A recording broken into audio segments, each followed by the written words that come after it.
ninth round pick out of the Citadel in 1981. Stump carved out a successful NFL career with the Cardinals.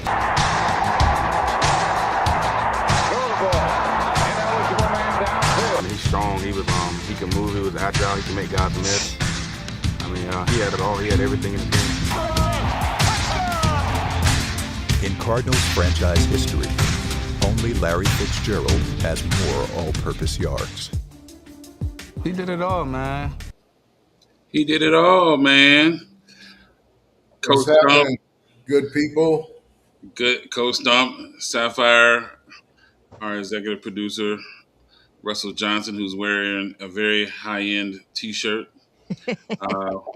Want to welcome everyone to the Stump Talk Podcast, Season 3, Episode 2. It's Tuesday, August 25th, 2026. How's everyone doing? Sapphire, you can go ahead and answer that question. How you doing, Sapphire? I appreciate that because, the last couple of days have been rough for me, y'all. We've been chatting it up on text, but God is good all the time. And I'm confident that real Browns fans are going to show up and support the team, including each player. That's how Sapphire's doing. I'm doing great. Happy to be on another edition. Happy to get this going and happy about the Browns. Coach, I think it's only fitting that we're going to roll up our sleeves today and get some flour and get our hands dirty in the kitchen. And I think we need to expand our views and what we normally keep it sports, attributed. But Sapphire, I'm really interested in some of your takes on this. You're very in tune with the socioeconomic views of some of the things that we've talked about over the year. But Coach Stump, we got to go back to you. And I think it's fitting that we start our podcast by honoring, praising, and giving some love and also a little bit of tears on the retirement of Nick Chubb. Yes. Well, that's what he said. I don't know if it's a done deal yet. You know how football goes. If he's been working out, unfortunately, somebody's going to get injured this year. That's just the way it goes. And if he still wants to play, I think he'll have that opportunity. But if he has retired, then I enjoyed working with him for 4 years. He was a heck of a leader. He did things in the meeting rooms that no one would ever know that he did. But he was a great leader. And, of course, he was an excellent role model and a hell of a teammate and football player. Coach, I want to peel back another layer to that. The Ken Carman show that you were on last week, they kind of alluded and talked and asked you about Nick Chubb. Coach, can you just tell us all the great backs that you've worked with over the years? It's unprecedented in the list of guys that have come through your tutelage that you've helped not only mold, but also take good players and great players and let their game elevate while you were the running back coach. That's why we call you the Whisperer. But where does Nick Chubb, in your mind, in terms of history, he only gave us 8 years, Coach. But me and Russ was talking about this. I think he could have went down as a top 5, top 8 running back ever, yards-wise. Tell us what you think about Nick Chubb in terms of his historical the yards that he's manufactured. Well, unfortunately, Nick really didn't have the opportunity to showcase his talents because I don't think he ever averaged 20 carries during my time with him in Cleveland. Any of those guys in the Hall of Fame average anywhere from 22 to maybe 28 carries or more a game. That didn't happen during Nick's time. My first year there, he had the opportunity to lead the league in rushing going into the last game against Cincinnati. That's the only thing we could have accomplished, and we failed to do that. Derrick Henry ended up breaking a big-time run against the Texans late in that ball game to win the rushing title in Nick's second year. Freddie Kitchens was the head coach at that particular point in time. But, I've had the opportunity to work with Matt Forte from Chicago, Ricky Waters, Armand Green, My first year in Seattle, second year in Seattle, we drafted Sean Alexander from the fullback position, Max Strong, Leonard Weaver, all those guys, Keith Evans. Those guys were Pro Bowl players, and just having the opportunity to work with Clinton Portis with the Redskins when they made the trade to get him in Washington. Just great guys, but Nick just humble, probably the most humble of all the backs that I've ever been with, and guy just loved playing football and loved working out, loved being the best, loved going back home to his high school, Cedartown. Just and of course he's a Georgia Bulldog. Just loved everything about the game. Truly professional. Sapphire, how do you feel about us? Us. When I say us, I mean us Ohioans, Browns fans, in terms of not only the legacy of Nick Chubb, but uh, did we leave kind of didn't finish our plate? I thought Nick Chubb, kind of what Coach touched on, deserved better, deserved more carries, deserved more marketing, deserved more media attention. I wish he would have left here a top 10 back ever in total yards, but rushing yards, I should say. But how do you feel about that, Sapphire, in terms of, did we really appreciate and get everything we should have got out of Nick Chubb? I mean, from a fan perspective, I would say he left Cleveland with us feeling like we wanted more. And with all due respect, I never felt like he was a part of a above average offensive scoring team. I never felt like, based on what he brought coming out of Georgia, he really never flourished here in a way that, when I think about the legacy of Cleveland Browns running backs, I so appreciate Nick Chubb. To me, he emulated what real Browns fans are all about, that get up every day, meet the mule, and grind it out. And then I can't actually put him in that class because I feel like we never really had a system that enabled him to realize his fullest potential. So always a Nick Chubb fan, happy and appreciative that I was able to see him in a Browns uniform during his time here. And it's kind of like a sentence being written without the period at the end of it for me. Coach Stump, Nick had his, arguably his best years with you. I mean, there was a 3 to 4 year window. You could have made a statement that he was the best running back in the NFL. We enjoyed watching him here, Coach, and you know, I know Russ probably has some of these sentiments, but probably was a Hall of Fame career there, Coach. Things are fickle in life, and we don't take things for granted. We're going to get into the Deshaun Watson and Shador conversation here shortly, but Coach, for me, I just felt like that was a Hall of Fame career that maybe now is not a Hall of Fame career due to circumstances. Go ahead, Russ. What do you feel? What do you I think? had to pop in and speak on Nick. In my adult fandom, he is definitely my favorite player. So as a kid, it was Bernie Kosar. As an adult, being able to share fan experience with my son, we both were like, Nick was our favorite player. I think it's like half the cup half full on his career.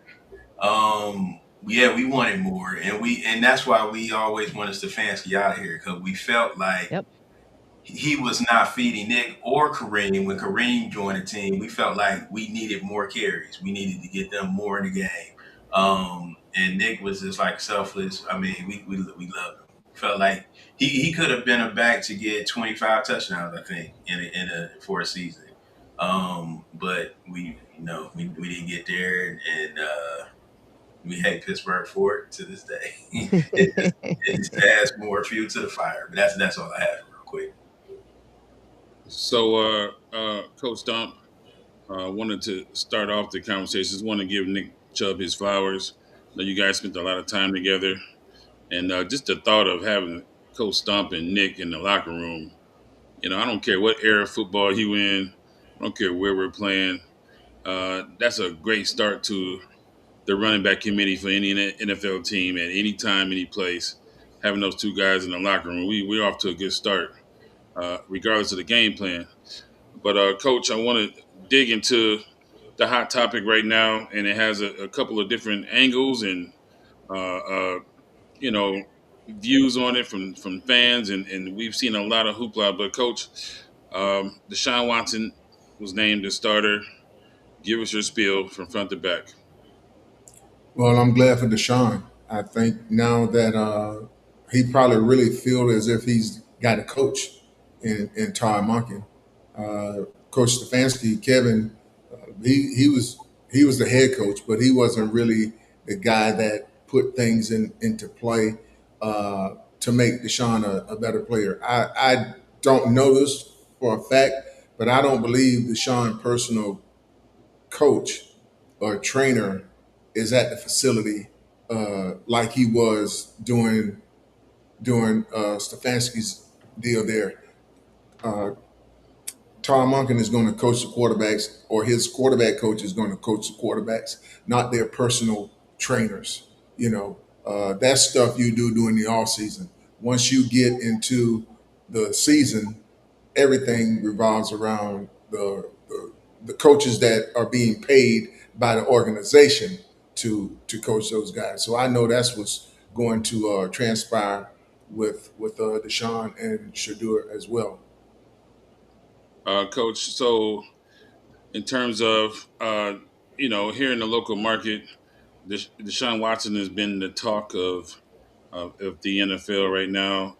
Every podcast, ESPN, Fox Sports, you name it, his press conference after the Bills scrimmage, he alluded to receiving boos at the stadium, and he also talked about he felt that some of the flack and negative attention he's received has been personal, not based on his play.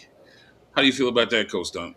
I feel his opinion warrants is warranted, just like everybody else's opinion is warranted. That's their opinion. Deshaun didn't put himself in this situation. All right, he got paid. They paid him. Deshaun was a hell of a quarterback, one that actually led his team to the playoffs, one that actually led the dang on NFL in passing. Okay, it's not like you getting Deshaun out of college, which they failed to do. They had the opportunity to get him, and they traded back with the Texans because their opinion of him was that he was just a backup. Well, he blew that out of the water. Mm-hmm. So you're not getting a guy that's unproven. You brought in a guy that was proven. Okay, so you have to look at us as coaches. We took him, he was at the top, and we took him to the bottom. I mean, he was never able to pass for 300 yards in Stefanski's offense, but yet everybody else was able to pass for 300 yards in Stefanski's offense. Okay, because all those other quarterbacks, they just were pretty much quarterbacks that was pocket guys that really couldn't move around. They would run every now and then, but he was able to call the game like he called it in Minnesota, not trying to create and match up with Deshaun's ability. And I think Tom Monken is going to get Deshaun back to where he's been and get the Browns back to where they want to be. Sapphire, let's peel back the tangerine, the orange, the potato, whatever fruit or vegetable we have available to us. Yeah. Let's dig into this a little. Deshaun Watson and is he tone deaf? Is he tone deaf to the culture of Cleveland? And how much accountability should he hold on the transgressions and where he's at in the eyes of fans and the flack he's taking for? I mean, he cast a check. So what comes with that? You know what? This has really been difficult for me because oftentimes I see the intersection of race and sports. I mean, it's more consistent than the sun coming up and setting every day. And I think the core of Cleveland Browns real fans were not the ones that were booing Deshaun Watson. It kind of reminds me of the conversation happening in the WNBA with the whole trans whatever thing, and without there even being a single trans athlete in the WNBA. I think these are distractions. And so for me as a fan, I actually respected the fact that Deshaun spoke to it. He didn't go deep, but I felt it was like call to arms for the fandom to come together and support the team. When you have a starting quarterback talk about fans booing him on his home gridiron, that's a problem, right? And I think a lot of this has to do with, implicit bias. We can go back and talk about Ray Lewis and all of what he had to go through when he had nothing to do with, the horrific things that happened. I think this is a pervasive issue on every level, business, sports, whatever. I truly, in my humble opinion, as a Cleveland Browns fan and a woman of color, see this as a certain segment of so-called fans just looking for any excuse, right? And what we need to do is come together and support the team and every single player. And I'll leave you with this. What stood out to me in that game after Deshaun threw that first interception was David Boston's reaction. And if you watch the game, you caught it. So we got to think also about the attractability of the organization to veterans, to emerging collegiate athletes that are coming out. Like, think about this, gentlemen.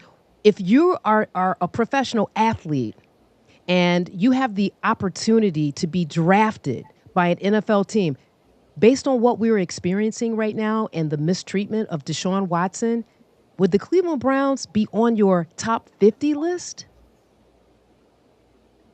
Probably not. Let me go back to you, Sapphire. Mm-hmm. How much do you think race played in his treatment? Let's take this. I said we might take the gloves off tonight, and we're here now, right? Mm-hmm. Yeah, we are. We're having a conversation regarding sports and the things that surround that. Um, how much do you think race plays a effect on the fans and their views on him, in your opinion? In my opinion, 100%. 100%. You have a wealthy African American man, like Coach Stump said, he didn't hold a gun to the organization's head in terms of the contract. He had nothing to do with that. That was business. We live in a capitalistic society, right? So I, in my humble opinion, feel like if we're talking about a player of any other ethnicity, the fans aren't going this deep. The alleged fans, they're not going this deep. They're riding with him. I think about what he's gone through to really rehabilitate, to get himself back to a level where he can play over the last 2 years. Like, I really am I'm at a loss for words for how the organization hasn't stepped out and sent a clear message of their support for their starting quarterback. I'm at a loss for words. Coach Stump, can you talk about the lack of leadership, the lack of communication and sensitivity? We talk off the record about things, and me personally, I'm always going to protect our own on a public platform, right?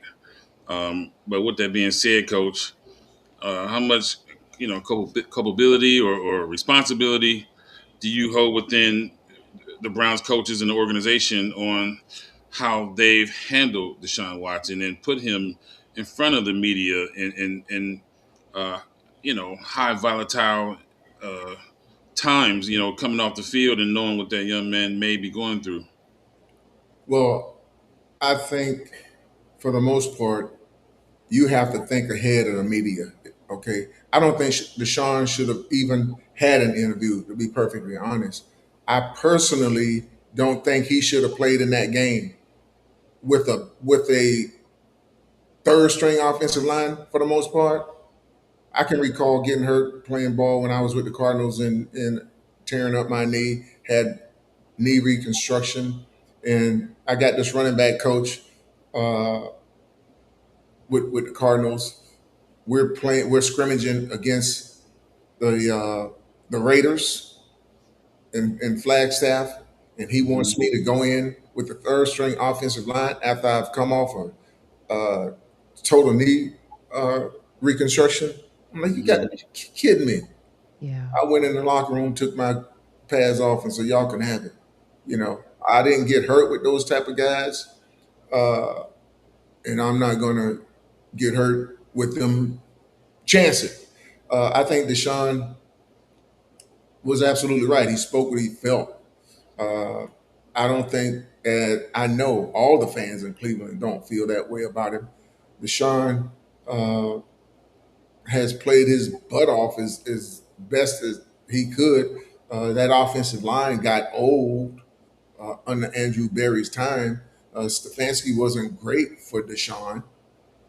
So I know Tom Munkin will be. Uh, if he had that offensive line that he had during Deshaun first couple of years there, it would have been a hell of a lot better. But George Warhawk, those guys, they're going to work. They're gonna make it through this year. I still think they're going to win the division. I think Deshaun is going to have a hell of a year. All the pressure right now is off of him. He's the starter. He don't have to worry about that. He's going to feel relaxed. Now all he's got to do is go out and play, and I think that's what he'll do. Coach, we're rooting for Deshaun Watson.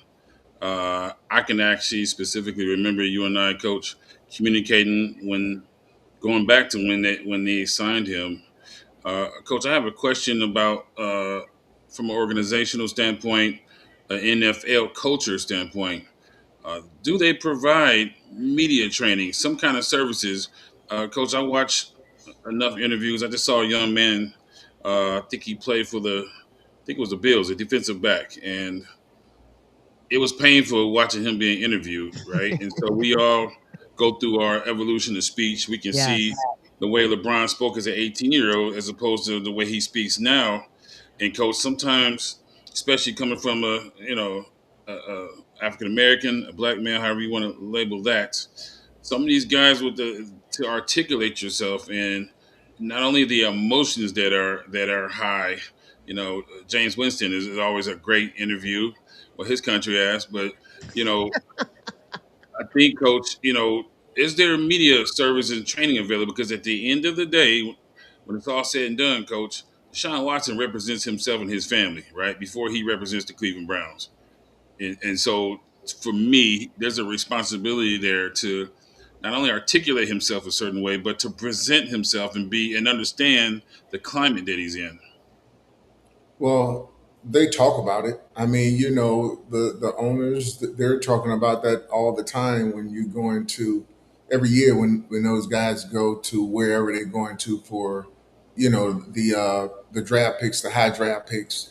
They all have to meet after it's all said and done somewhere in Vegas or California, wherever it may be, and they talk about media training. They have those guys go through different sessions, but I don't know if an organization I can't speak, but I don't think any organization that I was a part of totally just had media training. But I think you should always uh, get some of those guys. You know the questions that are going to be asked. You know the things that you should tell them to refrain from saying. Just say no comment. I don't have any comment. Because people are gonna say and believe what they want to believe. Sapphire, I want to go back to the conversation of this can even we can include Shadur in this conversation. Sapphire, what are your thoughts on Deshaun Watson? Both of these players, Deshaun Watson and Shadur, have something in common. They have created some kind of a racial aspect, and because it's all to the observer, right? Everybody has a different view according to their experiences. We're all black here, right? That's obvious, and our experience is going to look different from other cultures. So, Sapphire, how do you feel about? You just spoke about it. You sent us today the signs that were left out on the Jim Brown statue, which was despicable, not only to Jim Brown but to you know what I mean. Some things shouldn't be violated. But what do you think as far as those overtones and how deep does that rabbit hole go? I mean, in my opinion, as a fan, there is a ton of subtext. Of all the places that signage could have been placed, it was placed over Jim Brown's, placard. So there's multiple levels to this. Look, I love that I'm from the state of Ohio and Northern Ohio. I think we are some of the hardest working people in the world. We don't complain much. We just get up every day and we go at it. And at the same time, for whatever reason, around the world, people just want to gloss over the racial component, right? It's at every level. I work in corporate America. As soon as I walk into a room, there's that. And I submit to you, it's no different from these very high paid, well paid professional athletes, including Shador, including Deshaun. So for me, it doesn't matter how they articulate. Deshaun has a Southern accent. You got to add that level, layer to when he speaks as well. I want a player that speaks from his heart. Now, to your point about media training, I think that is important. But I'm not trying to fit the way a person presents themselves or articulates into some predefined box but based on what I think they should sound like.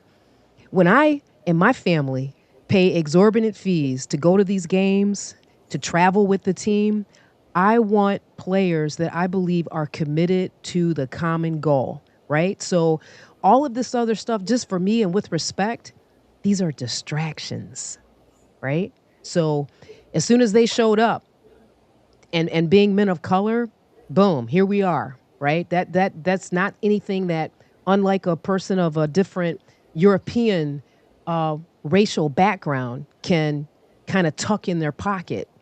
These are black men. So race is always going to be a component. So, Sapphire, I want to go back to you. Sports is sports, right? And then there's always, politics and gender. There's other things, social economics. The demographic area the team is in. All those things play a part, even down to the weather, turf or grass field. You can mix in all these different things that can affect the outcome of a game and production. But Sapphire, we're just talking football now, which I'm a football guy. One thing I've learned from Coach Dunn, we don't get into race and background. He's taught me more than anybody that people Yeah. are people and we treat everyone the same. Let's just get down to production and football. And how much do we hold Deshaun Watson accountable for the production piece? Now, Coach just mentioned our horrendous offensive line woes. We got, our receivers, in and out. You just talked about David Boston and his body language. Uh, I can imagine David Boston is going home talking to his family about Deshaun Watson's making all this money, right? And he's XYZ, right? Probably.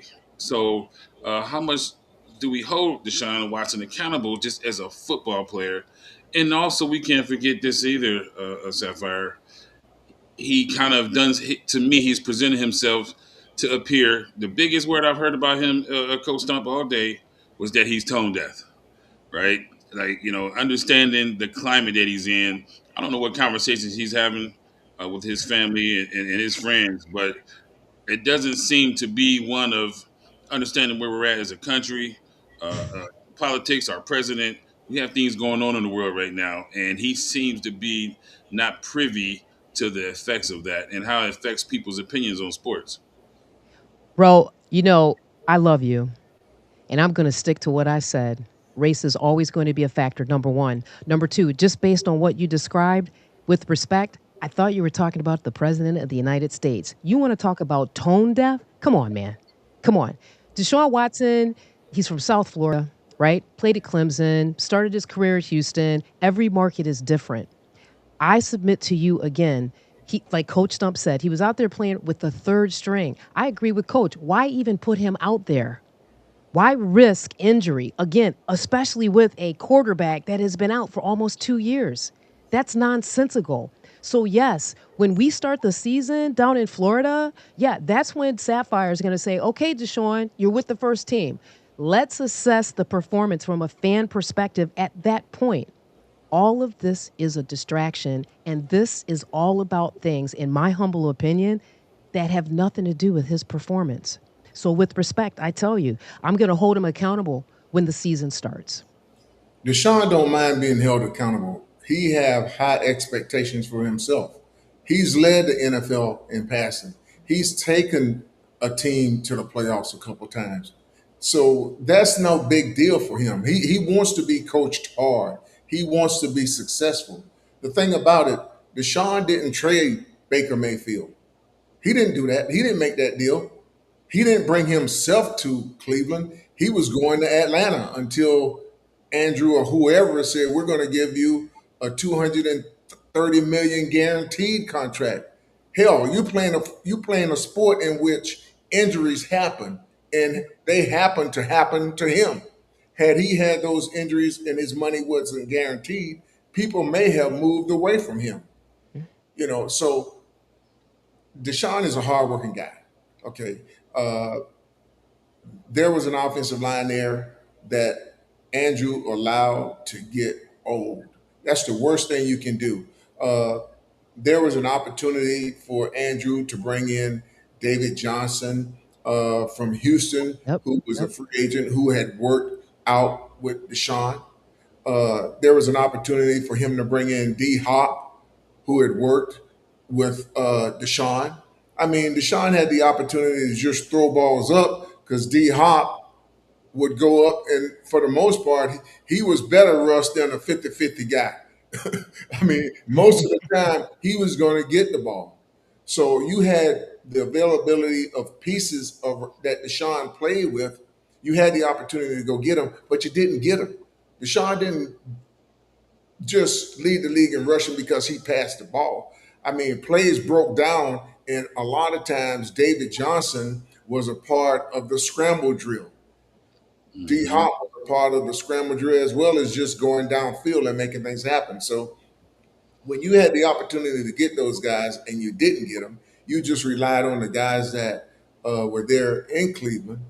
Amari Cooper, who was great when his mental was there, but his last year there, he didn't play well. He dropped balls because Andrew Berry handled him wrong.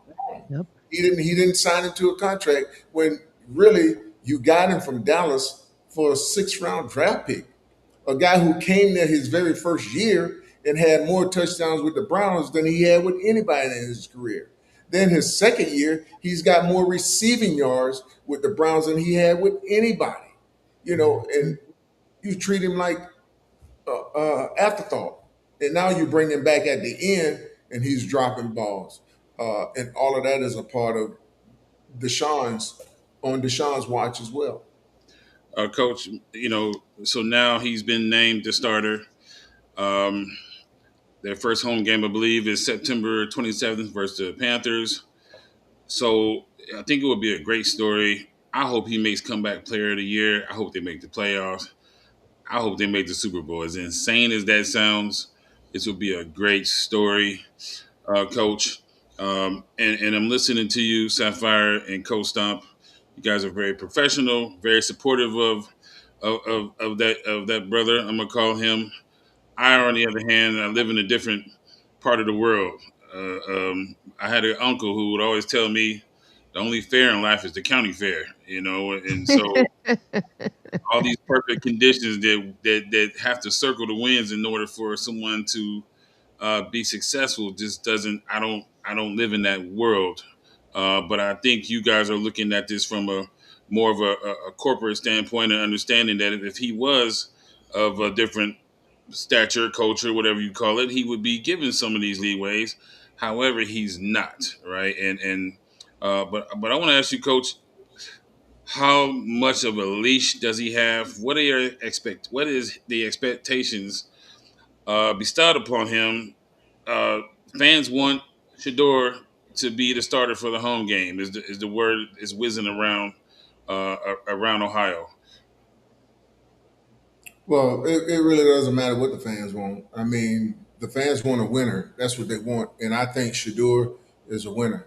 Ain't no question about that. I think he still has a long ways to go, but I think under Todd Monken's tutorage and the quarterback coach. I think Shador is going to be pretty dang on good. But I also think Deshaun is going to be special. I think the defense, hopefully, they can play well. They've had some injuries. Alex Wright, unfortunately, is out for the season Mm, with the Achilles. That's a tough blow. I know he was looking forward to being able to showcase his deal now that Miles is gone, but unfortunately, he'll have to watch. But I think those guys are going to do well. I really do. I think Deshaun will go to Jacksonville, and it's a battle of Clemson quarterbacks. Uh, absolutely. so uh, I think it's going to be good. And then he get an opportunity to go to Tampa. Tampa's got some new offensive weapons. Those guys still going to have to find time to mesh. So I think if the defense can hold them to 14 points, I think they can go and find a way to pull that game out. And I think the defense will find a way to hold Tampa to 14 points. And I think Cleveland will win it 17 or 21-14. And I think they'll come back home 2-0. There you go, coach. There you go. All this positivity and just jumping through the screen. I'm going to soak it all in. Sapphire, wouldn't this be a great story? It would be great for our podcast as well because I don't want to come every Tuesday and have the bah humbug grumpy man sports reporting, and I would like to be smiling and be positive and be energetic. Sapphire, so what do you anticipate? What are you seeing that can happen to make this whole thing turn into a great story? Well, first, I'm looking forward to seeing you with a smile on your face, bruh. I'm not Okay? smiling now. There you go. But no, I agree with everything Coach Stump says. I really think the Browns have a potential not just to win both of those games in Florida, but to win that home game versus the Panthers. And I want to give a shout out to the Peruvian, John, and also Excel from South Florida. As we talked about this, the sentiment from real Browns fans is that all Shador has to do is win, and then the boos go away. And I'm looking forward to that. So I'm excited.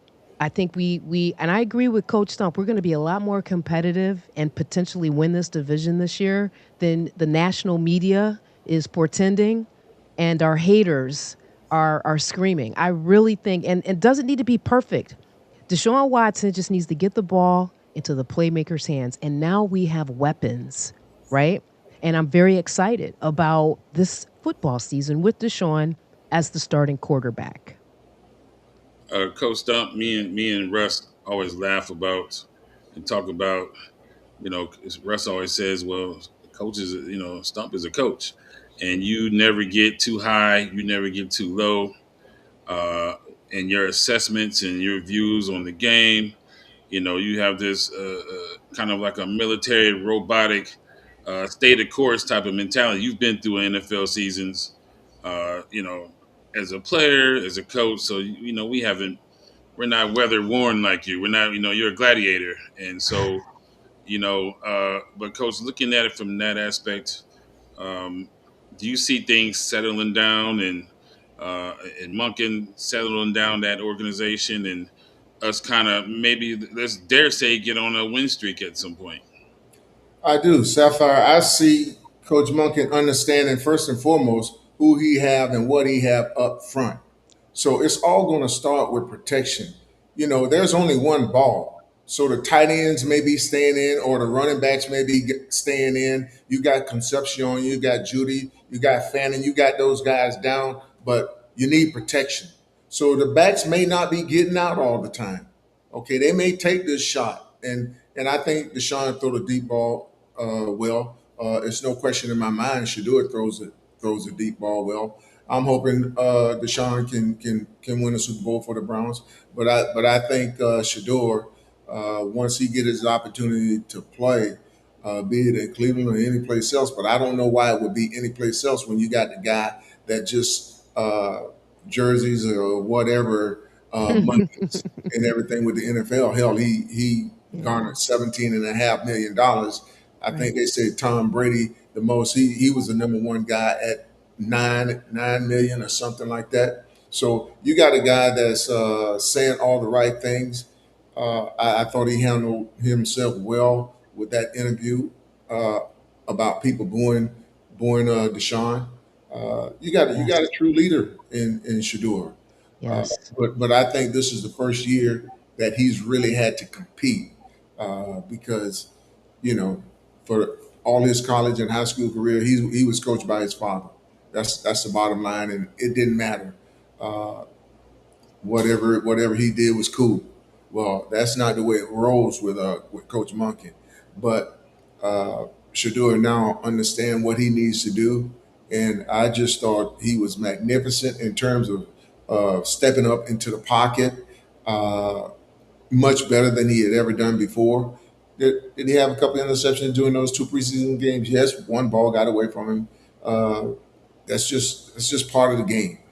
That's one part he'll have to eliminate. But Sam Darnold, when he was at USC, and also still to this day, Russ in the NFL throws interceptions, but he won a dang on Super Bowl because Right. he managed right there in Minnesota beforehand, and then with Seattle this past year. Sapphire. So you have execution and Deshaun Watson making the throws. Mhm. How concerned or how excited, depending on your viewpoint, are you? Can Deshaun Watson corral his team and get them excited and get them going? Can he be a leader of the Cleveland Browns? I think he is a leader of the Cleveland Browns, Ro.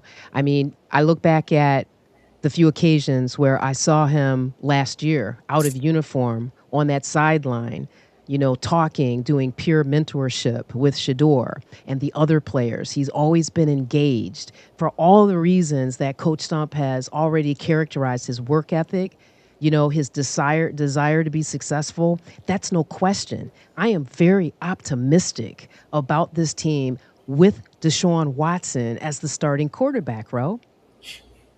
Deshaun Watson, Cleveland Browns, if you guys are watching, this is probably the only podcast in the United States of America that is 100% behind Deshaun Watson, supporting this guy.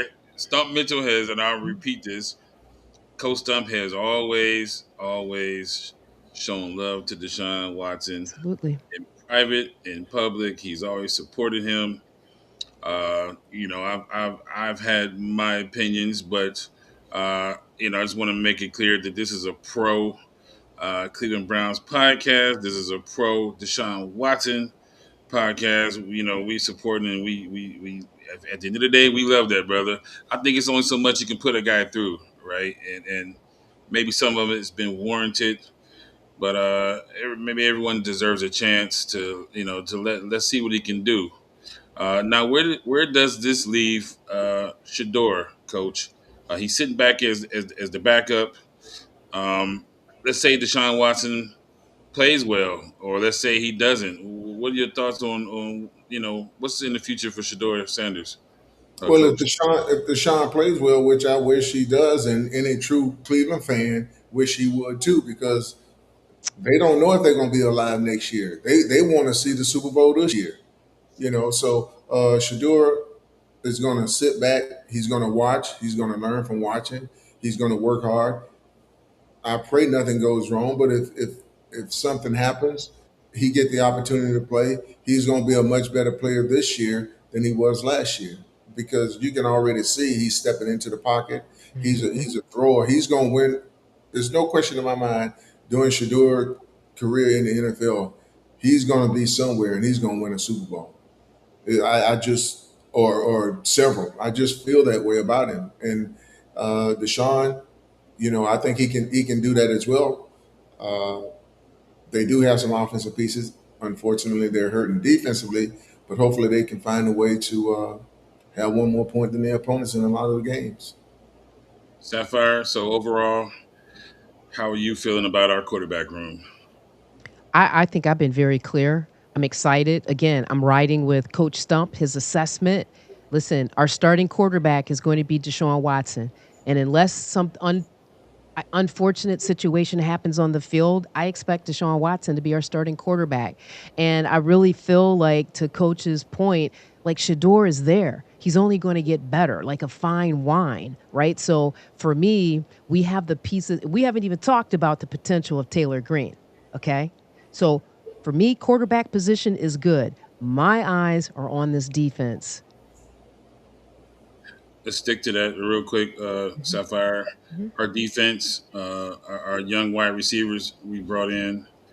You got Fanning coming back and Schlesinger and that young defense that we got some pieces there that they brought in, the first round pick from last year. Uh, do you anticipate that those things will continue to gel for the Browns? I don't know. I really don't have a sense of it. I really understanding that we really haven't seen our starters in preseason. I'm just mindful of Andrew Berry's words during that game on Saturday, and I wrote every single word down. Right, what separated? He talked about what separated the organization's decision between moving forward with Rutenberg from Swartz. Right, so I'm just going. I got my receipts written and I'm just going to send back and I want to give Mr. Rutenberg the opportunity to show me what he convinced Andrew Berry of, right? But I'm also concerned about our line because of the Alex Wright injury, which, by the way, if I could just add on, this is why one of the reasons why I did not want to see Deshaun. Look what happened with Alex Wright in practice, Mhm. right?